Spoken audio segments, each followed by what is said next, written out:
Dieu faisant grâce, nous sommes là. Nous allons commencer notre moment de prière. Nous avons entamé un moment de prière depuis hier et le thème général du moment de prière que nous avons commencé, c'est un moment de jeûne et de prière. Le thème général, c'est rendez-vous au sommet. Et hier, nous avons fait une introduction générale en expliquant que cette période dans laquelle nous sommes est importante pour prier et pour jeûner. Avant même de m'avancer, je veux parler à ceux qui sont notamment sur Facebook. Vous pouvez partager la vidéo, vous pouvez mettre des cœurs, vous pouvez interagir et montrer que vous êtes là. Nous n'avons pas annoncé, mais nous sommes venus sur Facebook à la demande de beaucoup de personnes parce que, comme je vous le disais hier, l'année passée, nous avons fait, ce n'est pas la première année que nous faisons rendez-vous au sommet. L'édition la plus récente, justement, c'est l'année passée, l'édition de 2023. On avait commencé à jeûner et à prier à partir du 27 février 2023 et nous avons fait 17 jours, ce qui nous a conduit au beau milieu du mois de mars.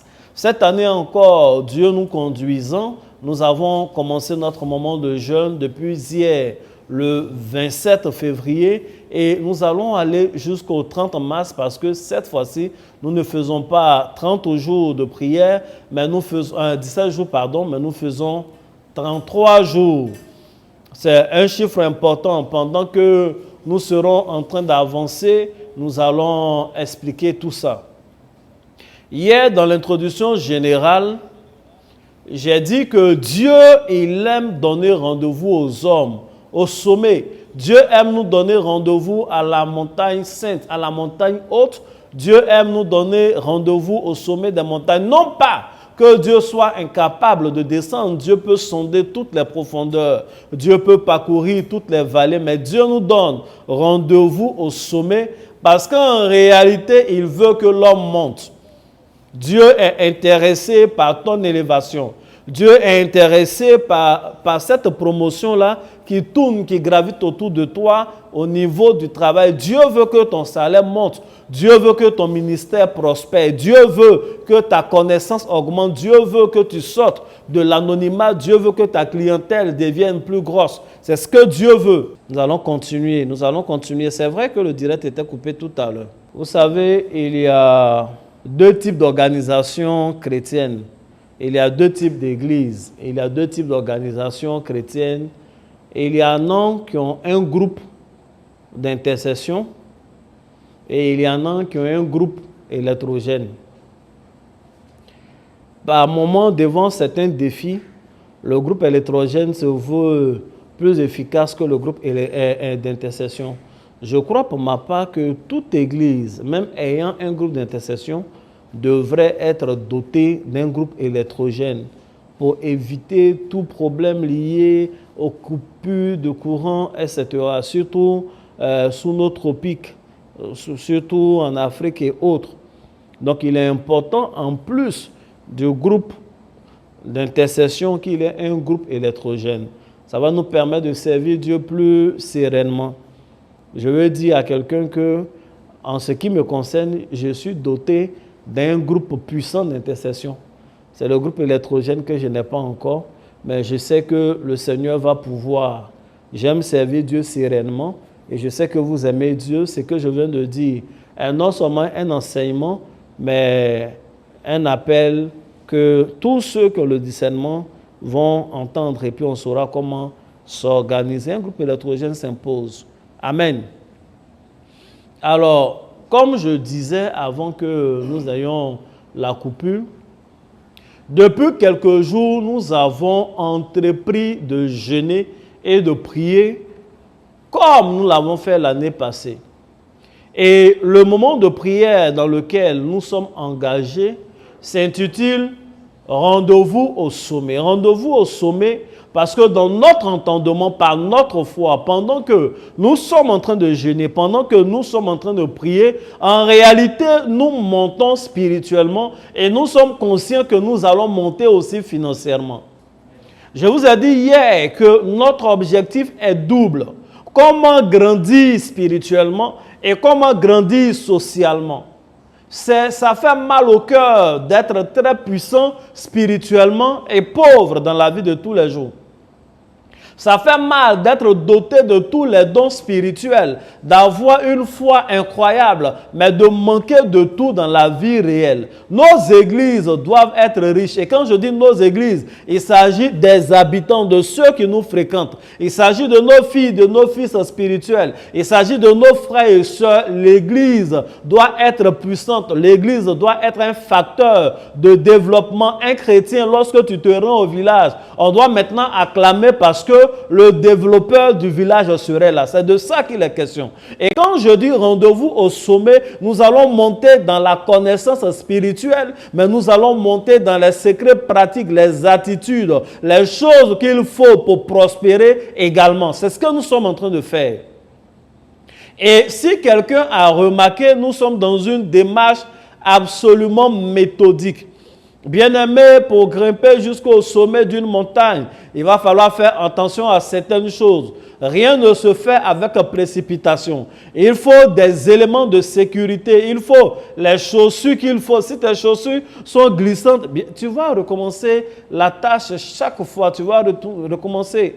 C'est pourquoi je prends le temps et nous sommes en train de prier. Hier, nous avons prié beaucoup. Aujourd'hui, nous allons prier un peu encore. Il faut dire Amen. Je vous ai expliqué, je me répète, que cette période est la période indiquée pour jeûner. Si vous vous rendez bien compte, en ce moment précis, il y a beaucoup de personnes qui jeûnent. Il y a beaucoup d'organisations chrétiennes qui jeûnent. Il y a beaucoup de participants à des sectes qui sont en train de faire des jeûnes ou des sacrifices forts. L'Église catholique, la grande Église catholique, est en plein carême. Dans quelques temps seulement, les musulmans seront en plein ramadan.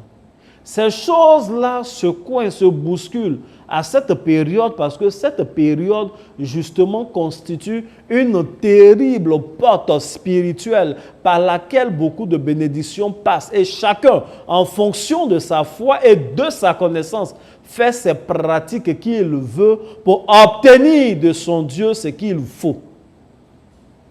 Bien-aimés, nous ne devons pas être en mal de ces choses.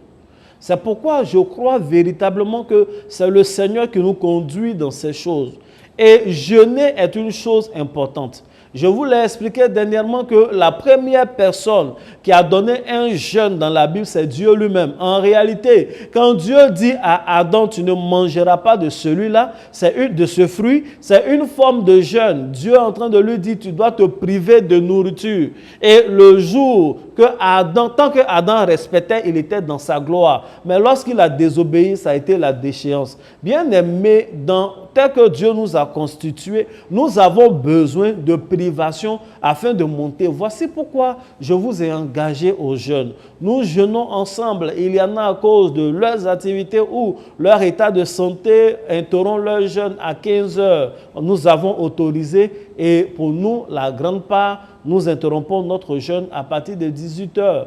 Pendant toute la journée, tu peux boire à 18 heures ou à 15 heures, tu fais ta descente légère. Nous sommes en prière.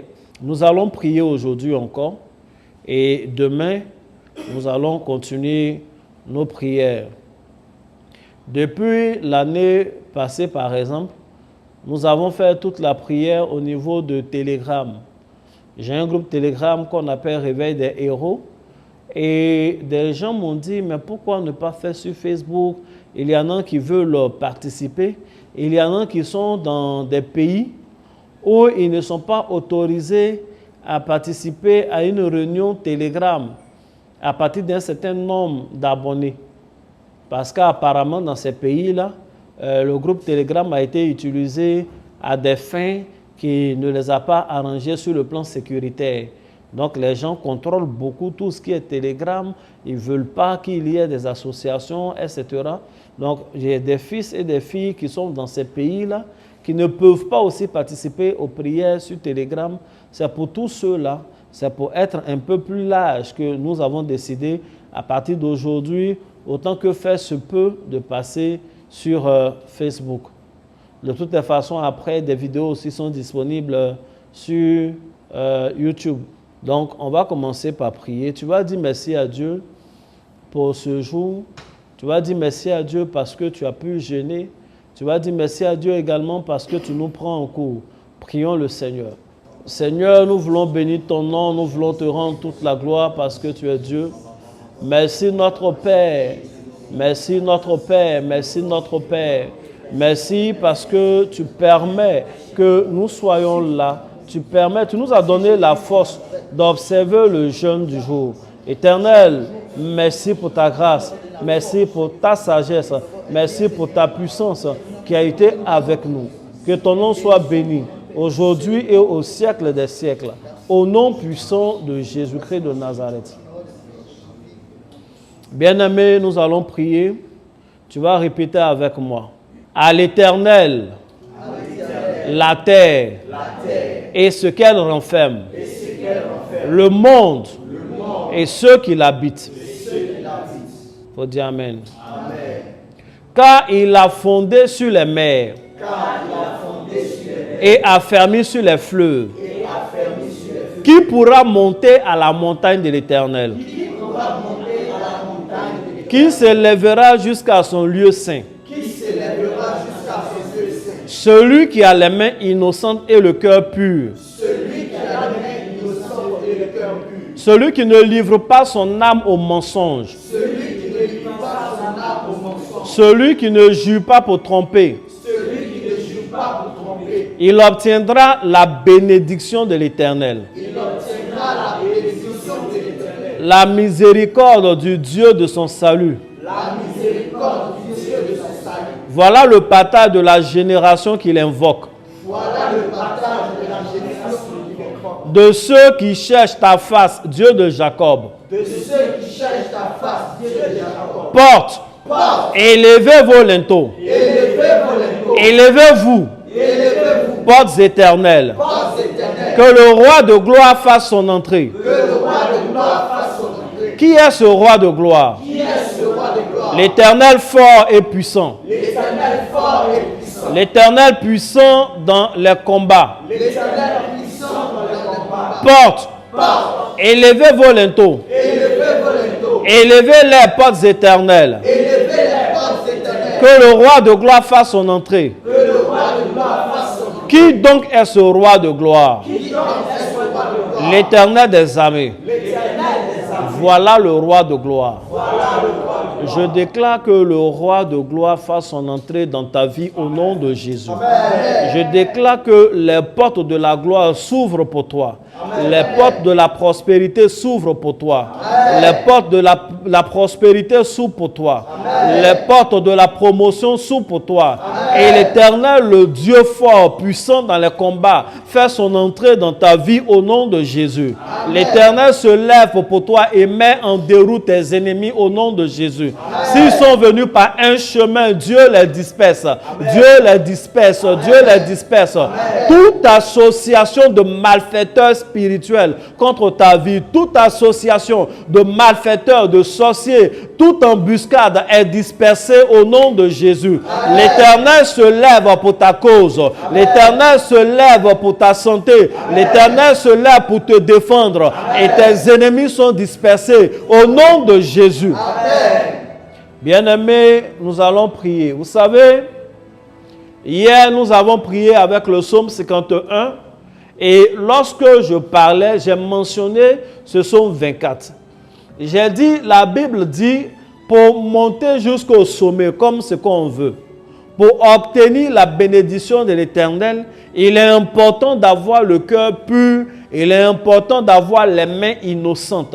Il est important que nous soyons dépouillés de tout vêtement de péché. Il est important que nous soyons sanctifiés. Et hier, nous avons prié, nous avons demandé pardon à Dieu pour nos péchés. Nous avons dit à Dieu de nous couvrir par le sang de Jésus, de nous racheter de toute conséquence de péché. Et j'ai dit qu'aujourd'hui, nous allons continuer dans la même lancée. Amen. Tu vas prier le Seigneur. Tu vas dire, Seigneur, que que toute trace de péché, vous savez, derrière chaque péché, il y a une conséquence spirituelle de ce péché-là. Et il y a même des péchés qui sont des péchés contre le corps, qui ont derrière eux une conséquence même physique, c'est-à-dire au-delà du spirituel, et il y a le physique. Par exemple, tu peux avoir des relations sexuelles hors mariage, mais ça peut enceinter la fille là. Hein. Tu vas prier pour demander pardon à Dieu, Dieu te pardonne, mais la grossesse ne disparaît pas. À moins que tu en rajoutes un autre péché. Il faut dire Amen. Amen. Ou alors, tu peux fréquenter, comme on appelle, un certain milieu, mais tu peux t'attraper une maladie. Dieu va te pardonner le péché, mais le mal, c'est un autre sujet de prière. Donc, vous voyez, il y a des péchés qui ont des conséquences spirituelles. Tu peux te prendre des démons, mais en même temps des conséquences physiques. Mais la plupart des péchés ont avant tout une conséquence spirituelle. Le péché, je vous ai déjà dit ça le samedi passé, le péché rend petit. Le péché rend petit. Le péché rabaisse. Le péché renverse. Le péché fait l'affaire du diable. Et même quand Dieu nous a pardonné, il peut subsister des, comme on appelle, des conséquences. C'est pour ça que Dieu parle de rachat. Le rachat intervient du moment où on est complètement, vous savez, c'est comme la loi. Quand quelqu'un est condamné, on peut lui donner une grâce présidentielle ou on peut lui donner une amnistie. Si c'est une grâce présidentielle, la personne sort simplement de prison, mais elle est toujours dépourvue de ses droits de citoyen. La personne, par exemple, ne peut pas faire la politique, n'a pas le droit de vote. Il y a des activités qu'elle ne peut pas faire. Or, si c'est une amnistie, ça veut dire non seulement la personne sort de prison, mais également il est épongé. Il peut aller voter même si c'est le lendemain. S'il remplit les autres conditions, il peut être candidat à une élection locale ou même présidentielle. Donc, vous voyez un peu? Donc, quand on demande dans le pardon de Dieu derrière ça, il nous faut le rachat, il nous faut la rédemption par le sang de Jésus. Et tu vas prier pour ce sujet aujourd'hui. Amen. Amen. Tu vas prier pour ce sujet aujourd'hui. Tu vas dire, Seigneur, je crois intimement que tu m'as pardonné tous mes péchés. Mais je veux en ce jour, par ton sang de rachat, je veux en ce jour, par ton sang de rédemption, que tu me rachètes de toute conséquence de péché au nom de Jésus. Que toute conséquence spirituelle, que toute conséquence sociale de péché, éternel, que cela soit couverte par ton sang et que je sois entièrement libre. Je ne veux pas juste une grâce, je veux une libération définitive et totale. Je veux être léger, je veux être digne de monter jusqu'au sommet de ta montagne. Seigneur Jésus, par ton sang, rachète-moi, bien-aimé, prie ainsi. Parle à Dieu, dis à Dieu que tu as recours au sang de Jésus.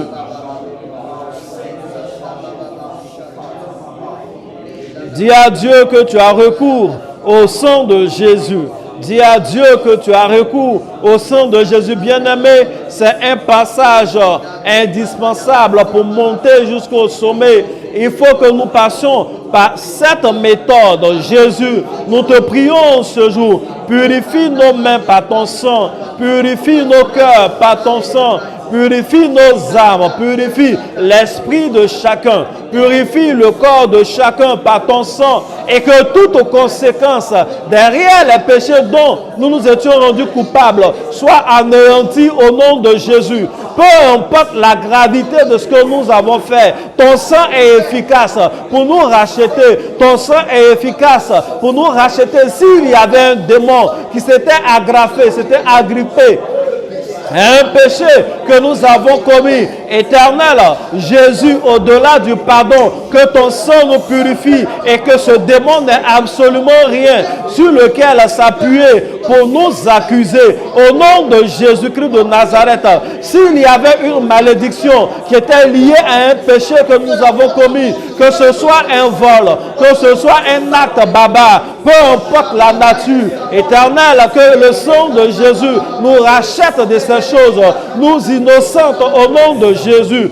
que le sang de Jésus nous rachète de ces choses, que nos consciences en soient purifiées, que nos pensées en soient purifiées, que nos âmes en soient purifiées. Au nom de Jésus-Christ de Nazareth.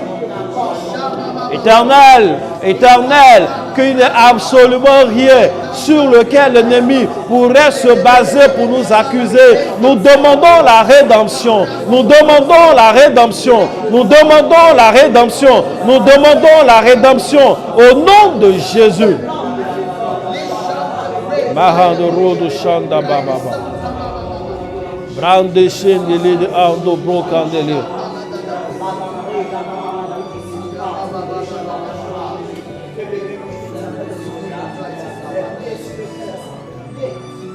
Nous sommes exaucés au nom de Jésus. Amen. Je ne peux pas terminer sans donner une exhortation ou un bref enseignement. Si vous avez bien remarqué, dans le groupe, nous avons donné 2 passages.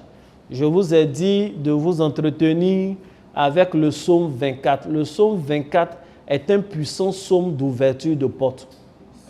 Il y a des gens qui sont là, mais Seigneur, vraiment, tout est fermé autour de moi. Bien-aimé, il faut prendre le psaume 24. C'est une clé qui ouvre beaucoup de portes.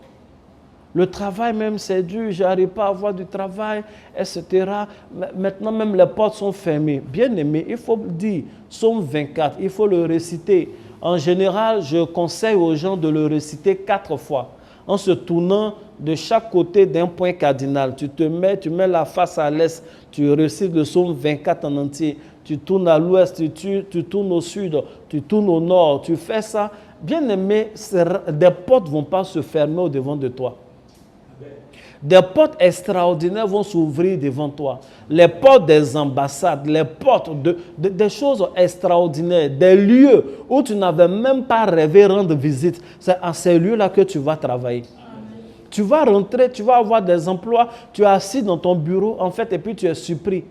Après tu réalises que, tiens, c'est ici que je suis. Ce n'est pas un psaume à négliger. C'est un psaume qui nous permet d'ouvrir des portes, mais en même temps, c'est un psaume d'élévation. C'est un psaume qui envoie Dieu vers nous, c'est un psaume qui nous envoie vers Dieu. C'est un psaume qui parle de montée, c'est un psaume qui parle d'élévation, c'est un psaume qui parle de portes qui s'ouvrent, c'est un psaume qui parle d'entrée de Dieu. Donc quand je donne les psaumes, c'est parce que je vous prépare à la gloire de Dieu. Je vous prépare à ce que Dieu va vous accorder. Faites les prières là, faites les psaumes en question, ça va vous faire énormément de bien. Il faut dire Amen. Amen. Deuxième passage que j'ai donné, c'est Jean chapitre 8, le verset 10 et le verset 11. Je vais lire. La Bible dit, « Alors s'étant relevé et ne voyant plus que la femme, Jésus lui dit, « Femme, où sont ceux qui t'accusaient? Personne ne t'a-t-il condamné? » Elle répondit, « Non, Seigneur. » Et Jésus lui dit, « Je ne te condamne pas non plus. Va et ne pêche plus. » Je veux dire à une personne en ce jour, Jésus ne te condamne pas non plus. Amen. Le ciel ne te condamne pas non plus. Amen. Tous tes péchés sont entièrement effacés. Amen. Leurs conséquences sont entièrement annulées. Amen. Au nom de Jésus-Christ. Amen. Bien-aimé, je veux parler d'une chose à travers ce passage. Quand on pêche, il y a beaucoup de personnes qui sont au courant. Dieu est au courant de notre péché. Le jour où tu as péché, Dieu est au courant. Toi-même, même si tu caches bien ton péché, mais au moins toi-même tu es au courant de ce que tu as fait. Et puis le diable qui prise le péché, il est informé aussi de ce péché. Donc il y a 3 entités qui sont au courant de ton péché. Maintenant, il peut y avoir des témoins humains. Ça dépend de la nature du péché. Mais le péché le plus secret possible, Dieu sait, toi-même tu sais, et puis Satan sait. Maintenant, quand tu demandes pardon à Dieu, la miséricorde de Dieu est grande. Et Dieu te pardonne ton péché. Donc c'est fini.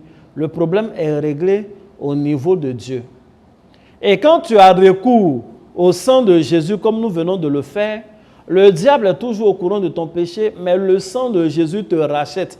Donc il n'a rien sur lequel s'appuyer pour te condamner. Il ne peut pas t'accuser avec, parce que tu as été déjà relaxé pour ce péché-là. Donc, le problème est réglé avec Dieu. Le problème est réglé avec le diable, l'accusateur, Satan. Mais bien souvent, c'est au dernier niveau que le problème n'est pas réglé, au niveau de l'homme lui-même. C'est-à-dire, Dieu t'a pardonné ton péché. Le diable, normalement, et il sait légalement, ayant été racheté par le sang de Jésus, qu'il ne peut pas s'appuyer sur quelque chose pour valablement t'accuser. Mais il arrive à la plupart des enfants de Dieu. Il arrive à tellement de personnes qu'après le pardon de Dieu, toi-même, tu ne te pardonnes pas. Et un péché que tu n'es pas parvenu à te pardonner, ce péché-là subsiste. Jésus a dit, tous ceux à qui vous allez pardonner leurs péchés leur seront pardonnés. Mais ceux à qui vous allez retenir le péché, leurs péchés leur seront retenus, ils ne seront pas pardonnés. Donc si tu confesses le nom du Seigneur et que tu ne parviens pas à te pardonner toi-même, en réalité tu es en train de faire de telle sorte que ce péché-là demeure. La miséricorde de Dieu n'est pas en deçà de la gravité de ton péché. Mais c'est toi-même, tes pensées, ta mentalité, tu n'arrives pas à te pardonner. Je viens dire à une femme, je viens dire à un homme, peu importe ce que tu as fait, bien-aimé, il faut à un moment donné que tu lâches prise et que tu acceptes de te pardonner. Il faut faire très attention à faire la différence entre la culpabilité, les pensées de culpabilisation et le regret du péché. Si vous vous rendez compte, celui qui a pleuré, comment on appelle, dans le psaume 51, David, mais à la fin, il s'est levé, il allait manger. Il priait, il pleurait, il dit, Seigneur, que l'enfant au moins subsiste, que l'enfant vive. Ils sont venus lui dire, ah, l'enfant là est mort. Hein. Il s'est levé, il dit, donnez-moi à manger. Il a mangé sa nourriture, il a bu son vin. Plus jamais il n'a parlé de cette affaire du riz. Plus jamais il n'a... Non, il avance. Il avance. Il faut que tu sois capable de te pardonner. Le fait que tu ne te pardonnes pas veut dire que quelque part, tu ne crois pas entièrement à la miséricorde de Dieu. Je ne suis pas en train de te dire que ce que tu as fait n'est pas grave. Je suis en train de te dire que la miséricorde de Dieu est plus grande que ce que tu as fait. Amen. Elle est plus puissante que la gravité de ce que tu as fait. Il faut que tu arrives à te pardonner. Quel que soit ce que tu as fait dans ta jeunesse, quel que soit ce que tu as fait hier, quelles que soient les conséquences que cela a eues. Parce que si tu n'arrives pas à te pardonner, alors tu ne peux plus vivre. Et il y a des gens comme ça qui sont bloqués dans le temps. Je prie pendant que je suis en train de parler que la main de Dieu touche ton cœur. Que tu arrives à te pardonner toi-même au nom de Jésus. Que tu arrives à ne plus penser toute ta journée à cette histoire au nom de Jésus. Il y en a même qui n'arrivent pas à se pardonner des choses dont ils ne sont pas coupables. Tu ne pouvais pas être là, mais tu t'en veux jusqu'à aujourd'hui. Si j'avais été là, peut-être que ce malheur n'avait pas arrivé. Si ce jour, c'est moi-même qui avais pris le volant pour conduire, peut-être que cela n'allait pas arriver. Si j'avais pris le soin de vérifier les pneus de l'autre, peut-être qu'il n'allait pas faire l'accident. Si je n'avais pas envoyé mon enfant, et peut-être qu'en traversant la route, ce malheur n'allait pas lui arriver. C'est des circonstances que tu ne maîtrisais pas. Ce n'est pas parce que tu as décidé de faire du mal. Ce n'est pas un meurtre que tu voulais commettre. Et même ceux qui malheureusement ont commis un meurtre, Dieu t'a pardonné. Il faut passer à autre chose. Il faut surtout prier. Il faut dire à Dieu de t'aider. De t'aider. Il faut dire à Dieu de t'aider à oublier. Il y en a qui s'accusent eux-mêmes des choses qu'ils n'ont pas commises. Et tu t'accuses de ce que tu n'as pas commis. Non, si j'avais mieux fait. Oui. Si ça peut te motiver à mieux faire dans la vie, mais que cela ne te coule pas. Que cela ne te coule pas. Que cela ne te coule pas. J'ai connu un monsieur. Le monsieur, il n'a absolument rien. Il n'a rien même. C'est un vieux papa. Il a déjà mis tout son argent dans des histoires pour aider ses enfants à réussir. Malheureusement, les enfants, ce n'est pas trop ça. Les études... ils n'ont pas pris au sérieux. Et puis, il a eu l'information, son fils a voulu regagner l'Espagne. En tout cas, son rêve, c'était d'aller en Espagne. Malheureusement, comment on appelle, le chemin s'est arrêté en plein désert, il est mort. Il est mort, même pas tué par des gens, il est mort de soif et de faim. Et des gens ont photographié, je ne sais pas par quel moyen, ça a circulé jusqu'à ce que les photos parviennent aux vieux. Le jour qu'il a eu ça, le vieux, il n'est pas aussi vieux que ça, ce n'est pas un vieillard, mais il a fait une crise d'AVC. Tu ne l'as pas tué, il s'est relevé, mais en fait, c'est le corps seulement qui s'est relevé. Sinon, dans son esprit, il est mort. Il s'en veut. Il se dit que si peut-être sa pension était beaucoup plus, il aurait pu aider son fils. Mais en fait, il n'en a pas. Je lui ai demandé, papa, est-ce que vous aviez l'argent? Il dit non, qu'il a demandé même des prêts un peu à côté pour essayer. Vous savez, il y a certains pays où on paye le concours. Je ne sais pas dans ton pays, c'est comment, même en Côte d'Ivoire, il ne sait pas. Mais en tout cas, lui, il dit, il cherchait un moyen pour payer même le concours, mais il n'en avait pas. Il lui a dit, mais papa, c'est un malheur qui est arrivé. C'est une tragédie. Un jeune de mourir dans le désert comme ça. Pleurez votre enfant qui est mort. Pleurez votre enfant qui est mort. Vous avez le droit de pleurer votre enfant qui est mort. Mais vous n'avez pas le droit de vous accuser, de vous auto-mutiler, comme si c'était vous qui l'avez envoyé. C'est quand même de bout en chaîne, de bout en bout, des choses liées, mais ce n'est pas vous qui l'avez tué. On a pleuré ensemble, j'ai prié pour lui. La dernière fois qu'on a parlé, il m'a dit, j'ai fait exprès pour ne pas évoquer le sujet parce que moi-même, je ne veux pas lui rappeler de ces choses, mais le vieux rit maintenant. Alors qu'il ne riait plus, ce n'est pas ta faute. Bien-aimé, il faut lâcher prise. Regardez quelque chose dans la Bible. Je vais lire Genèse 3, verset 10. Il répondit, j'ai entendu ta voix dans le jardin et j'ai eu peur parce que je suis nu et je me suis caché. C'est Adam et Ève, ils ont fini de pécher et ils sont allés se cacher parce qu'ils ont entendu la voix de Dieu. Pourquoi ils se cachent de Dieu? Parce qu'ils sont nus. Or, quand on remonte aux 3 versets plus haut, le verset 7, il dit, les yeux de l'un et de l'autre s'ouvrirent. Ils connurent qu'ils étaient nus et ayant cousu des feuilles de figuier, ils s'en firent des ceintures. On dit Amen. Donc, ils se sont habillés en habits de feuilles. Ils n'étaient pas nus. Mais la culpabilité dans la tête d'Adam a fait dire ce qui n'était même plus. Il était obligé de se cacher. Parce qu'il avait la culpabilité. Vous pensez que c'est le jour où Dieu venait lui demander, Adam, où tu es, que Dieu a découvert. Dieu sait. Dieu est omniscient. Il connaît la position de sa créature. Il connaît la position de son fils. Mais la mentalité d'Adam était de réfuter la miséricorde de Dieu et dit encore qu'il est nu. Donc, par moment, on a même trouvé la solution, mais on pense encore qu'on est nu. Les pensées sont un réservoir dangereux. Dieu regarde dans nos pensées pour nous bénir. Dieu regarde souvent dans nos pensées pour nous frapper également. Et le diable regarde dans tes pensées pour t'accuser et pour te mettre en retard. Je veux que tu enlèves de tes pensées tout esprit de condamnation, tout esprit de culpabilité au nom de Jésus. Il faut que tu le fasses. Amen. Tu n'es plus nu. Tu n'es plus nu. Dis Amen. Amen. Je termine par ça. Jérémie, chapitre 6, le verset 19. La Bible dit, « Écoute, terre, voici, je fais venir sur ce peuple le malheur, fruit de ses pensées. Écoute, terre, voici, je fais venir sur ce peuple le malheur, fruit de ses pensées. » Dans ce passage, l'Éternel devait frapper le peuple. Et il doit faire venir le malheur. Mais le malheur qu'il fait venir ne provient pas du ciel. Le malheur qu'il fait venir ne provient pas d'ailleurs.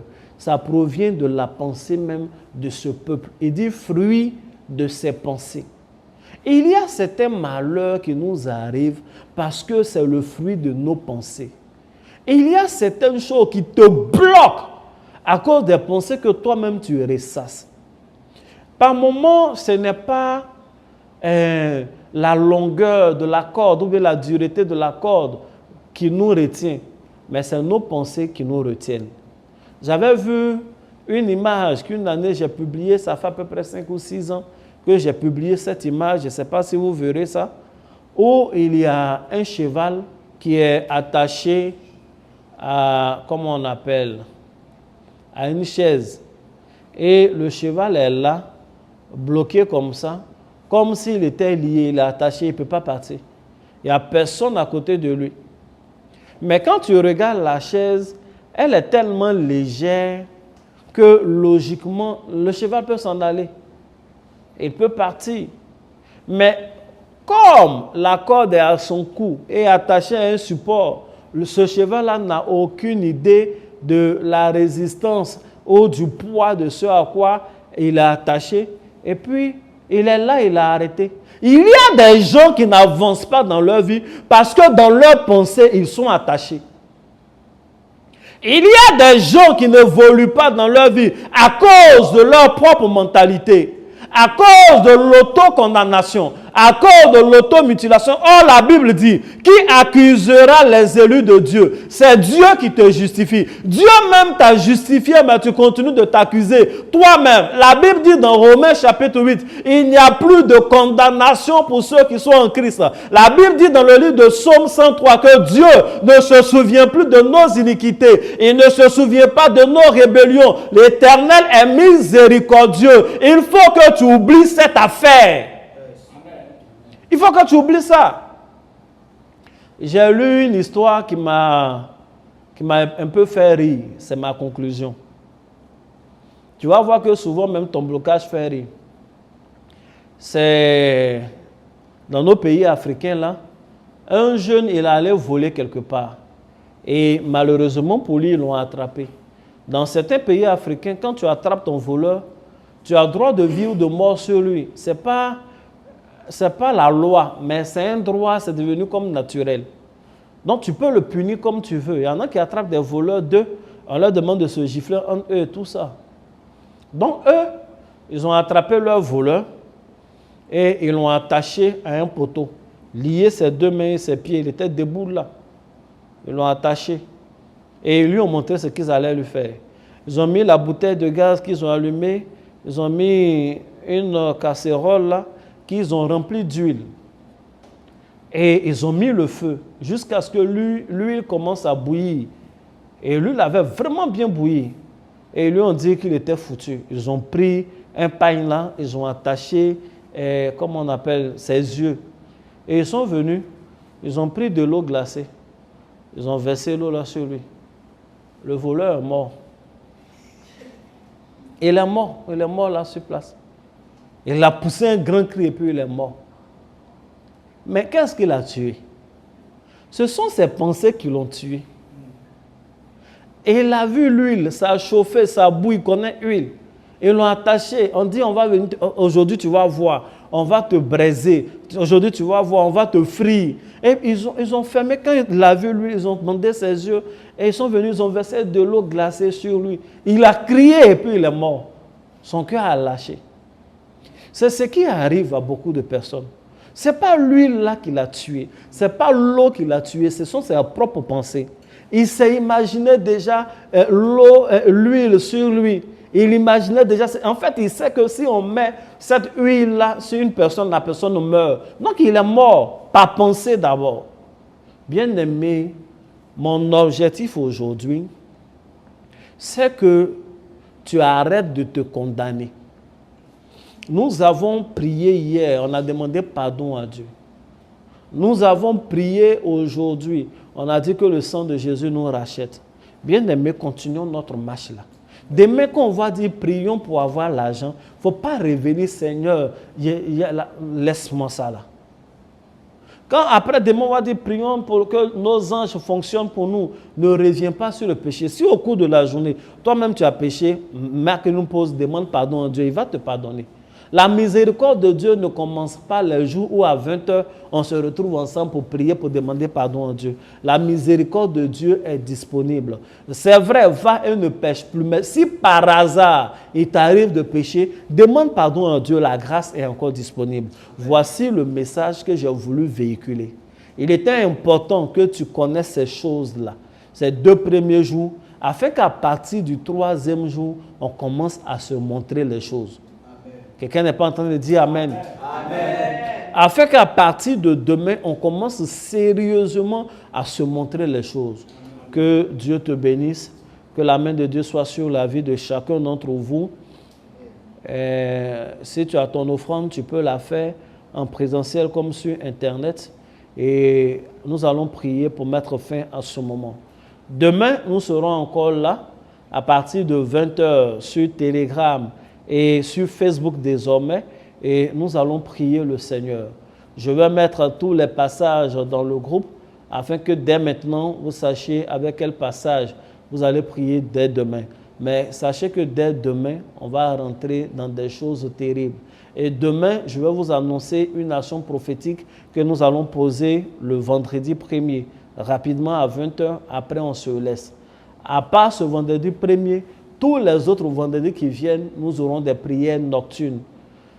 Que la main de Dieu soit sur la vie de chacun d'entre vous. J'espère que ce moment t'a fait du bien et j'espère que tu as enfin, il faut te pardonner, il faut avancer. Il faut te pardonner, il faut avancer. Il faut te pardonner, il faut avancer. Même les gens à qui tu as fait quelque chose, ça fait 3 ans, tu lui demandes pardon et il ne veut pas laisser passer, toi-même, il faut passer à autre chose. Ce qu'il dit paraît dur, mais c'est vrai. La vie qui est là, tu penses que tu vas mourir à quel âge?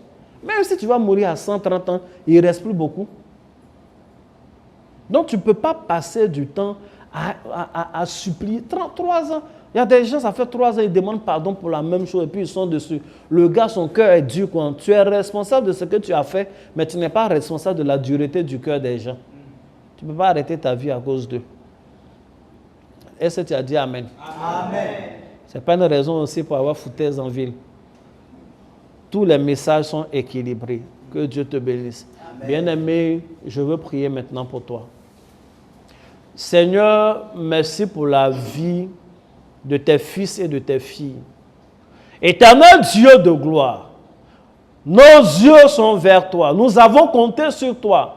Nos péchés n'ont pas été cachés à tes yeux. Nous les avons exposés. Tu connais nos faiblesses. Tu sais que ce n'est pas la première fois que nous demandons pardon pour certaines choses. Et pourtant, hier encore, nous sommes tombés dans ces choses. Nous prions Dieu que ta miséricorde soit disponible pour nous. Et que tu nous donnes la sagesse et la force de nous éloigner définitivement de ces choses. Au nom de Jésus.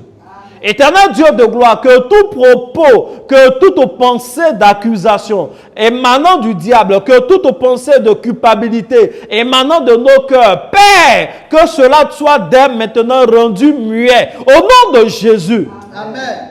Nous voulons passer à autre chose. Nous voulons rentrer dans la gloire de notre Dieu. Nous voulons participer à ta sainteté. C'est pourquoi nous comptons sur ton sang. C'est pourquoi nous comptons sur toi. Nous prions, Père, dès maintenant. Et nous te confions la journée de demain. Je prie Dieu que tu soutiennes chacun d'entre nous, que tu exauces la prière de chacun d'entre nous. Nous t'avons exprimé nos besoins. Nous prions, Père, toi qui les connais, que tu les satisfas par ta puissance et pour ton amour, au nom de Jésus. Amen. Merci Seigneur. Soit à notre départ, à notre retour, tout le long de notre chemin, tout le long du moment de jeûne, soit à notre retour, que nos greniers soient toujours pleins. Merci Adonai. Au nom de Jésus-Christ. Amen. Amen. Bien-aimé, que Dieu te bénisse. Que Dieu te bénisse, que sa main soit sur ta vie. Demain, on se retrouve à 20h et Dieu va nous faire du bien. Shalom.